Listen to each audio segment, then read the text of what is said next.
ஆவணி வந்தது புண்ணிய சதுர்த்தி நாளும் பிறந்ததம்மா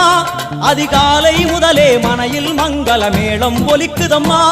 கஜமுகனின் வரவை காண குடும்பம் வாசலில் கூடுதம்மா மாக்கோலம் இட்டொரு மனை மேல் வந்தான் ஆரத்தியாகுதம்மா கணபதி ராஜா வந்தார்